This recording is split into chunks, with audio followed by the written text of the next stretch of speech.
Hi there, how are you doing? Today I want to talk to you about pannier bags for $3.99. Let's do this. So I was watching this video here very recently, this one, and this guy is a genius. I'll link the video down below. He was talking about army surplus and how it can be used to get cheap pannier bags for bike packing. And just quite frankly, it blew my mind because I have shopped at army surplus stores to buy camping equipment, knives, that kind of stuff, and never put two and two together, never thought to put cycling and army surplus together to make, bike packing storage. So he was talking about getting utility bags, these little bags with webbing on the back that soldiers would attach to their field packs.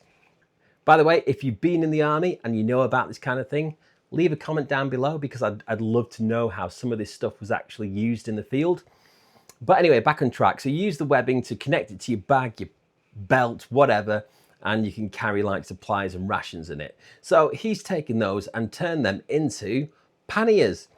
So I went online and found this, and this is the British military MTP Respirator pack. And this is used, as the name suggests, by British soldiers to store their respirators in. It has webbing on the back of it. It actually comes with a little strap so you can use it as like a satchel. And it is extremely well made. So let's go through why I think this makes an absolutely ideal pannier bag with maybe a couple of exceptions. So let's start with quality. We are paying $3.99. What are we getting for that?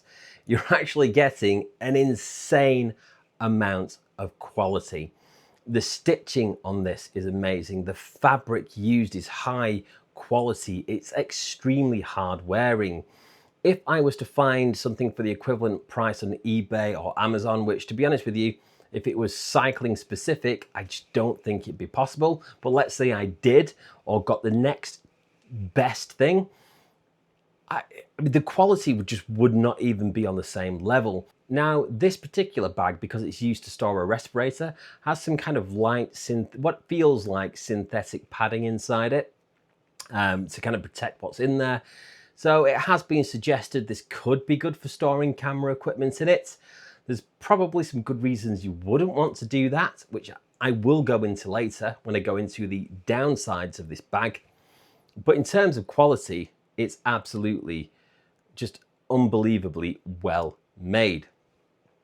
So the next thing to look at is ease of attachment. How easy is it to attach this to a pannier rack? Well, it's pretty easy. At the back of the bag, there is this webbing and this strap, and this strap weaves through the webbing, and you can attach it to the pannier rack and secure it with two military pop rivets at the bottom. Now, you may have concerns about that, but this is an extremely strong method of attachment.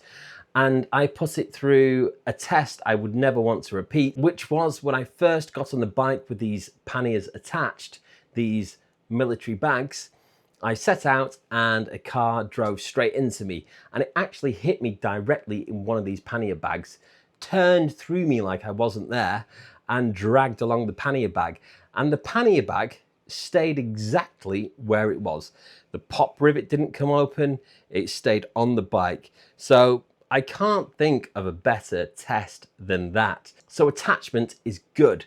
One thing I would say is it's certainly not as easy to put on as a specifically designed pannier bag, because they tend to have like a little snap clip into place mechanism, which you can just kind of unclip at the press of a button. So those are certainly a little bit easier to attach. But again, when we're talking $3.99, that's certainly something I'm willing to live with. So how do these stack up against the elements?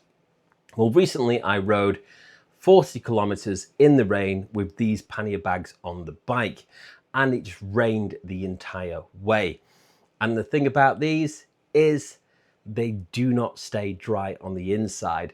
The water ingress isn't immediate, but eventually that water will make its way into the bag, which is one of the reasons why you probably wouldn't want to store camera equipment in there.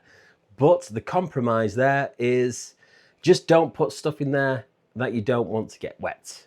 Put things like pots, pans, that kind of stuff in these, and just store your sleeping bag and your sleeping pad elsewhere on the bike. It really isn't a huge issue. And again, I know I keep coming back to this, but I paid $3.99 for mine. So again, bargain. And speaking of bargain, they actually came with these 2 additional side pouches, almost like magazine pouches. And these can be taken off. I've taken them off mine, but if you want to leave those on there, that's again additional storage that comes with the bag. Also, like many pannier bags, they come with a strap that attaches onto the bag, which then can be put over your shoulder, and you use it as like a little carry-all for the day. So that's another huge bonus there. So with mine, I made a couple of modifications. I put some paracord in around the bottom of the bag. There's like a little fabric hoop at the bottom, so I can just kind of connect them to the bottom of the panniers as well, so they don't kind of flap out when I'm riding. I stuck a leather patch on there because I like doing a bit of leather work, so I made my own custom leather patches. Totally unnecessary, but I thought, why not? Weight-wise, these things are really light. I can barely feel the weight of them. I'll stick the weight actually down below so you know how heavy they are if you're into kind of counting things like that. So overall, I'm just over the moon with these. These just a brilliant option, an absolute bargain. So what do you think? You know, leave a comment down below. Do you have any money saving tips? Are these things you would use yourself? Or do you have a better idea? You know, just let me know. So anyway, thank you very much for watching, and I will catch you on the next one. All right, bye-bye.